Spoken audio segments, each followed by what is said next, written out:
Greetings, Fright fans. Happy Halloween and welcome to day 14 of our Halloween countdown here. I'm Dr. Gangrene, physician of fright, and this year we're counting down Wheels of Death, killer vehicle movies, anything that has to do with killer cars, vehicles, wheels that kill. That's the theme for this year. Yeah, we're counting down one a day for the entire month of October, so I hope, if you haven't, if you're just now tuning in, join us for the rest of the month, and we'll keep this countdown going every single day. All right, see what today's movie's gonna be. I was thinking about this movie as I was describing what our countdown is. You know, we got killer cars we've had in our countdown so far, killer cars, and we've had killer trucks, and we've had killer motorcycles. But tonight is a true, it fits the theme once again. It's a killer tire. This is something a little different. Tonight's movie is Rubber. Of all the films in this countdown, this one is the most literal definition of a wheel of death. It tells the story of a tire that comes to life, gains sentience, and begins moving of its own volition. It at first crushes objects and insects, then discovers it has a psychokinetic power, shaking and quivering until it makes things explode, including the heads of its victims. Along the way, the tire, dubbed Robert by the filmmakers, falls in love with a girl named Sheila, played by Roxanne Mesquita, who it spots driving down the road and follows her to a nearby motel. The tire goes on a killing rampage, especially after seeing a blazing pit where humans are burning hundreds of used tires.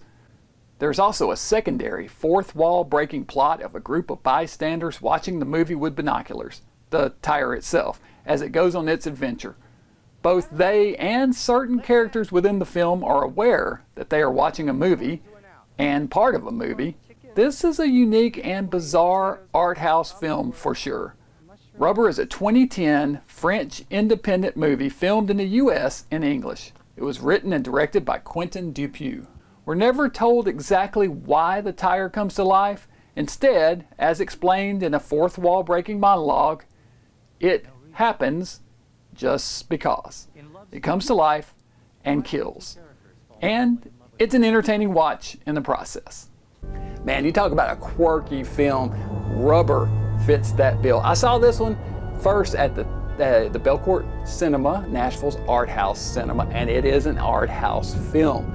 Definitely another one that's not everybody's cup of tea necessarily, but boy, I dug it, and I liked it again this time on rewatch. There's kind of two parts to it. As I mentioned, you got your killer tire that just comes to life. Comes to life, starts rolling around and making people's heads explode. He's definitely got a bad attitude. Falls in love with the girl, follows her around, you know, but then you got your whole second storyline of these, and this is where the whole art house thing comes in. The spectators that are watching through the binoculars and watching the action and breaking the fourth wall. It's really odd, quirky, and definitely a movie unlike any other in this countdown. So yeah, Rubber, check it out. I'm gonna give Rubber 3 skulls, a solid 3, could be 3.5 for sure. And yeah, so have you guys seen Rubber? Do you like this one?